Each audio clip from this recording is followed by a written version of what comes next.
A few things need to be able to happen in order for my arms to be able to go over my head without shrugging my shoulders, flaring my ribs, or having my head and neck go into a forward head posture. In this video, we're going to explore a couple different ways to work on expanding and opening up our upper thoracic spine here to help with those movements. Opening up that area will also affect the ability to turn and rotate your head, because that rotation expands beyond just the cervical spine and goes into the upper thoracic spine being able to move and rotate and expand as well. So first we're going to do a little bit of a wall squat here where we're using a band to help pull our arms forward. In all these exercises, we're focusing on this reach idea of being at about 60 degrees here. So 0 is by my side, 90 degrees is level with my shoulders, and 60 degrees is a little lower than that, right? So I'm going to use the wall here for reference, and I've got a heavy band here attached to something anchored. As I'm against the wall, I'm walking my feet away a little bit, and I'm focusing on the backs of my shoulders and my hips being connected to the wall. I'm not so worried about my head being there because sometimes that's trying to force yourself back, where we really need to work on what's happening below it first to help improve that head and neck posturing.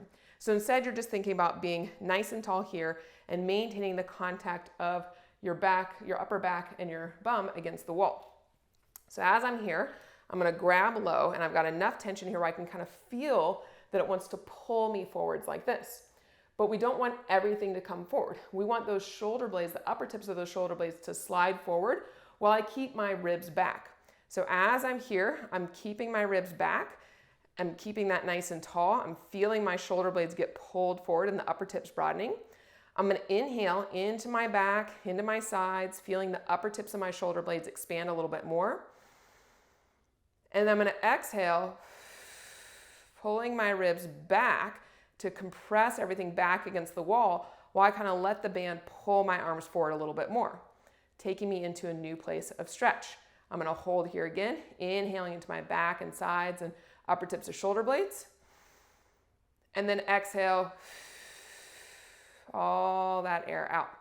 When I'm cueing to think about breathing up, I'm making sure I'm not going up, but thinking as my lungs fill up with air, I need that expansion to go back, all right?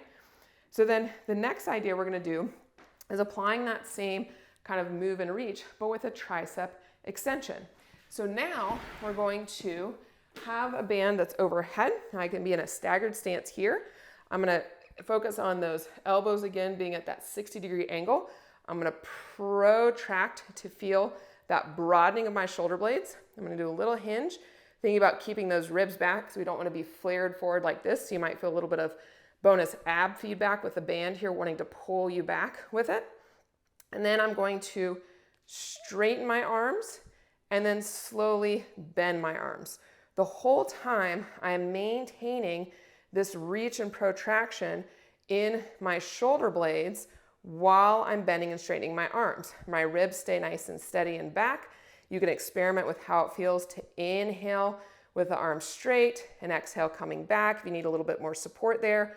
Or you can inhale back here and then exhale as you come back forward. So you should feel that nice opening through here, some work in your serratus muscles here in your triceps and your abs as you're holding it forwards. Now, with any of these first two reaching positions, you can further challenge that opening up the more you bring your arms together. That being said, if you kind of starting to already have some rounded shoulders, it might be better to have your arms be a little bit more 90 degrees, and maybe we actually need to look at opening our chest and taking our shoulder blades in the other direction to help improve your overhead range of motion. But that's a topic for a different video. So the last move we're going to do is now we're going to work biceps. So we're going to sit on something and we're going to come down and you're going to be in kind of this thinker's curl. So as I'm here, again, this arm is reaching at that 60-degree angle. I'm going to use my elbow against my thigh here to give a little bit of support and leverage to support my shoulder blade on my back, because what I don't want is for everything to drop down forwards here. So I'm going to give a little push, but I'm still reaching, and then I'm going to curl, right? So I'm here, and then I'm straightening, and I'm bending, and I'm straightening. As I'm doing this, I'm making sure my upper arm bone doesn't move, so all the dynamic movement is happening here, but by mobilizing this tissue all along the back side and getting those shoulder blades to broaden, that's going to help open up that upper thoracic area. So go ahead and check your range of motion before, check it after doing these moves, but always love some multiple bangs for your buck where you're working one area and accomplishing something else elsewhere as well.